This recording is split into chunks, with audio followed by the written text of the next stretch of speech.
તો આજના વિડીયોની અંદર માહિતી આપવાની છે કે જે આજે 6 તારીખ થઈ ગઈ 7 તારીખના ભારે વરસાદના રાઉન્ડની શક્યતાઓ છે. તેમાં ખાસ કરીને કચ્છના ભાગો, ઉત્તર ગુજરાતના ભાગો અને પશ્ચિમ સૌરાષ્ટ્રના ભાગો એટલે કે મોરબી જેવા ભાગો, સુરેન્દ્રનગરના ભાગો, રાજકોટ આ બધા વિસ્તારોની અંદર વરસાદની શક્યતા છે. થંડરસ્ટોર્મ એક્ટિવિટી સાથે ગાજવીજ સાથે વરસાદ થવાનો છે.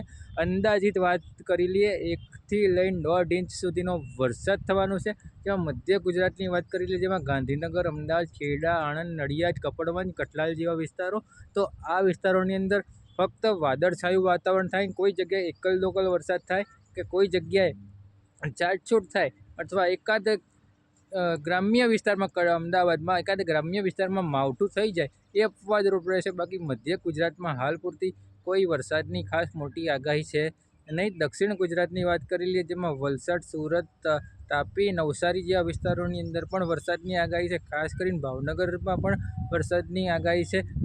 આપણે મધ્યપ્રદેશ બોર્ડર લાગુ વિસ્તારની વાત કરી લઈએ. મધ્યપ્રદેશ બોર્ડર લાગુ વિસ્તારની અંદર મધ્યપ્રદેશનું પ્રોપર ઉજ્જૈન, ઓમકારેશ્વર અને મધ્યપ્રદેશ બોર્ડર લાગુ વિસ્તારની અંદર ખાસ કરીને જે આવે છે પંચમહાલ જિલ્લો, જેમાં હાલોલ, કાલોલ, દાહોદ, ગોધરા જેવા વિસ્તારો અને એની આસપાસના ગ્રામ્ય વિસ્તારો. આટલા વિસ્તારોની અંદર મિત્રો જે વરસાદ છે, આ માવઠાનો વરસાદ તેની શક્યતાઓ રહેલી છે.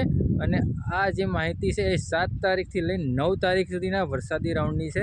તો ખેતીવાડીને લગતી પણ આપણે આ ચેનલ ઉપર માહિતી આપીએ છીએ. એટલે જો ચેનલ ઉપર નવા આવ્યા હો, ચેનલને સબસ્ક્રાઈબ ના કરી ચેનલને સબસ્ક્રાઈબ કરી દેવી, કારણ કે આપણે સમગ્ર ગુજરાત રાજ્યની લગભગ વિડીયોની અંદર આપણે માહિતી જે છે તે આ વિડીયોની અંદર આપી દીધી છે મિત્રો. તો હવે આપણે વિડીયોને કરીએ છીએ અહીંયા જ એન્ડ. વિડીયો સારો લાગે તો વિડીયોને લાઇક કરજો. ચેનલ ઉપર નવા આવ્યા હો, નીચે કાળા કલરનું અથવા લાલ કલરનું તમારા ફોનમાં બટન દબાઈ તે દેખાય દબાઈ તેને દબાઈ સબસ્ક્રાઈબ કરી લેવી.